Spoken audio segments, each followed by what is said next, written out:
Hello and welcome, सर्वांचं स्वागत आहे कॉम्प्लेक्स नंबरच्या PYQ सिरीजमध्ये.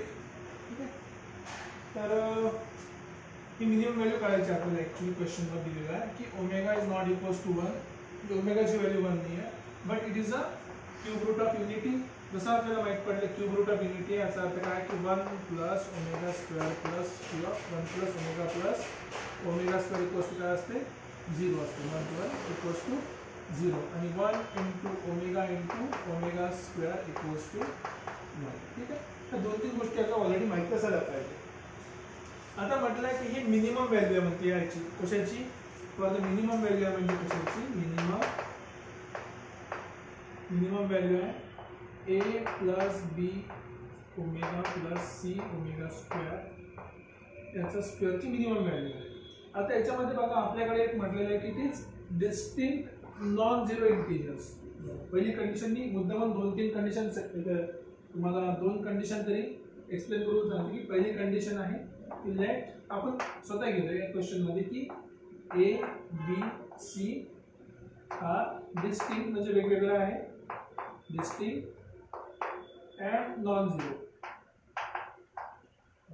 Zero integers.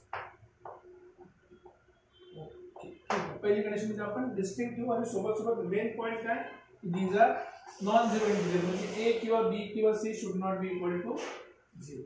राइट, असं लिहू शकतो डायरेक्ट तुम्ही की A B C should not be equals to 0. 0 सोडून बोलायचं काहीतरी. ठीक आहे, आता आपल्याला स्क्वेअर करायचं याचा म्हणजे आपण कॉन्जुगेट घेऊ. So basically A plus B omega plus C omega square into याचं conjugate. So A plus B omega plus C omega conjugate. Right, आता हे नॉन झिरो इंटिजर म्हटलं कॉम्प्लेक्स नंबरने नंबर्स आहेत, म्हणून ए बी सी चा कॉन्जुगेट येणार नाही. ठीक आहे, आता मल्टिप्लाय करा A into A square plus A B omega conjugate. ठीक आहे, प्लस ए सी ओमेगा कॉन्जुगेटचा स्क्वेअर. ठीक है, नेक्स्ट बी ने मल्टीप्लाई करा, हा झाला B A plus B square omega into omega conjugate. Nice. Okay, next आणि plus B into C omega कॉन्जुगेटचा square, no problem. Plus C ने मल्टीप्लाई करा, सी इंटू ए प्लस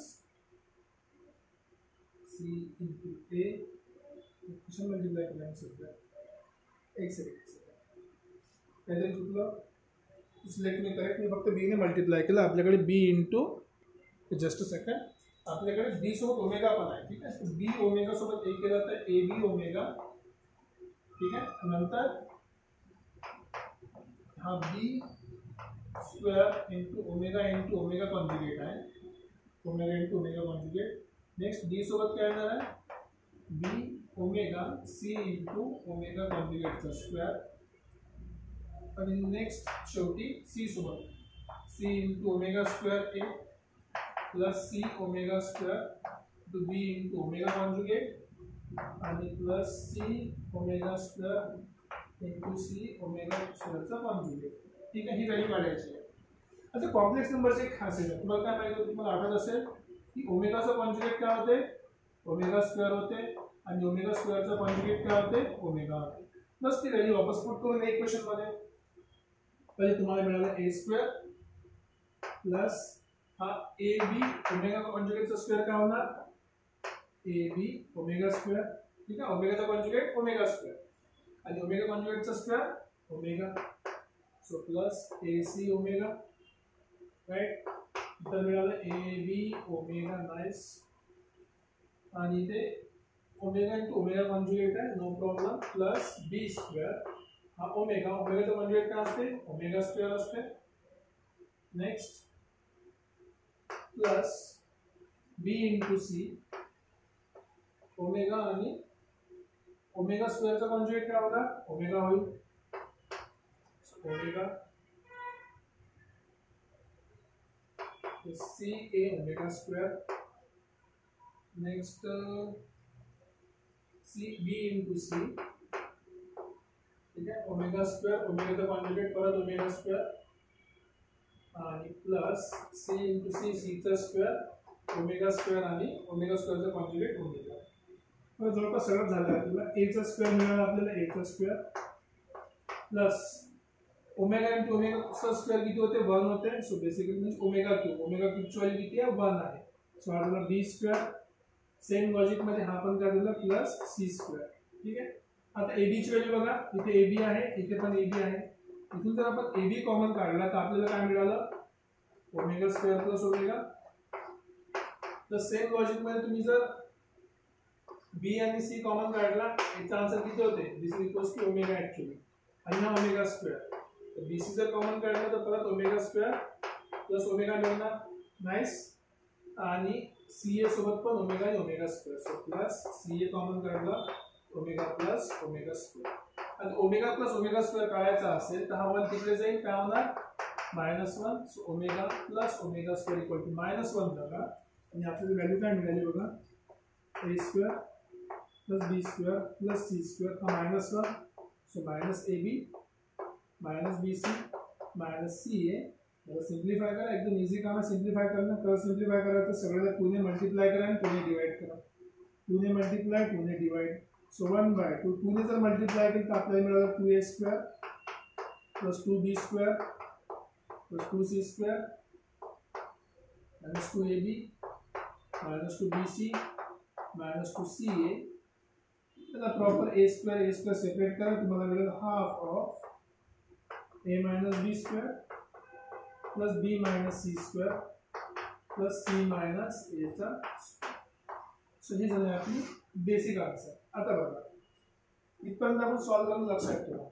आता नॉन झिरो म्हणजे डिस्टिंक्ट नॉन झिरो. स्क्वेअर पण zero होऊ शकत नाही हा पण झिरो होऊ शकत नाही हा पण झिरो होऊ शकत नाही कारण की इक्वल पण नाहीये डिस्टिंक्ट आहे. शब्द लक्षात ठेवा काय डिस्टिंक्ट इक्वल नाहीये. डिस्टिंक्ट आहे म्हणजे जर एखादी व्हॅल्यू आपण अज्युम केली तर सगळ्यात मिनिमम व्हॅल्यू पाहिजे.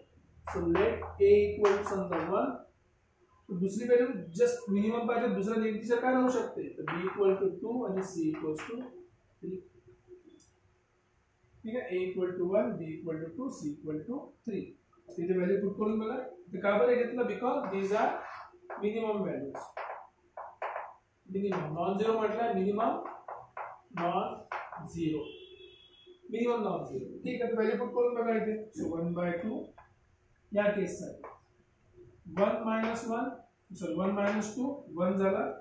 सो 1 minus 2 1 चा स्क्वेअर प्लस 2 minus 3 त्याचा स्क्वेअर प्लस 3 minus 1 त्याचा स्क्वेअर. जर तुम्ही व्हॅल्यूज बरोबर पुट केल्या असेल तुम्हाला मिळालं 1/2 1 चा स्क्वेअर 1 चा स्क्वेअर 1 प्लस 3 minus 1 2 2 चा स्क्वेअर 4. सो बेसिकली आन्सर तुमचा आहे 3. जर स्क्वेअर विचारला असेल तर 3 झालं. जर याचा रूट घ्यायला सांगितलं असेल तर √3 म्हणजे स्क्वेअर नाही घ्यायला सांगितलं असेल तर. सेकंड कंडिशन मध्ये मी फक्त जस्ट एक्सप्लेन करतो तुम्हाला की इफ जस्ट इंटिजर्स म्हटलंय फक्त काय म्हटलंय आर इंटिजर्स किंवा non negative integers. Non positive कधी का म्हणू आपण नॉन निगेटिव्ह इंटिजर्स. त्याचा अर्थ काय होतो की 0 पण चालते. तर आपण a इक्वल टू 0 पकडला असता b इक्वल टू 1 पकडला असता आणि c इक्वल टू 2. बरोबर कारण की मिनिमम व्हॅल्यू पाहिजे आपल्याला. तर मग हा झाला 1 चा स्क्वेअर. या केस मध्ये 1 चा स्क्वेअर 1 प्लस 1 ठीक आहे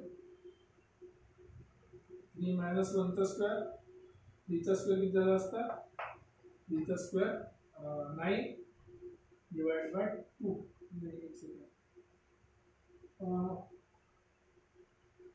0 minus 1 1 चा स्क्वेअर 1 minus 2 1 चा स्क्वेअर 2 minus 0 1 चा 2 चा स्क्वेअर 4.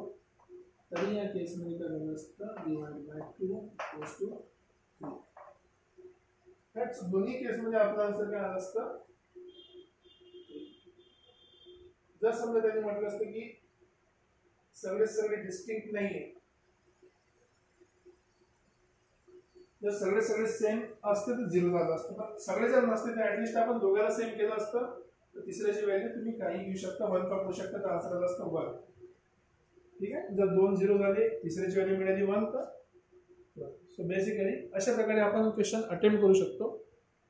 थोडंसं लॉजिकल म्हणण्यापेक्षा थोडं इटरेटिव्ह वेळेमध्ये सॉल्व्ह करावं लागते. बाकीचे क्वेश्चन इझी आहे. काही डाऊट असेल तर तुम्ही नेहमीसारखा कमेंट सेक्शनमध्ये लिहू शकता.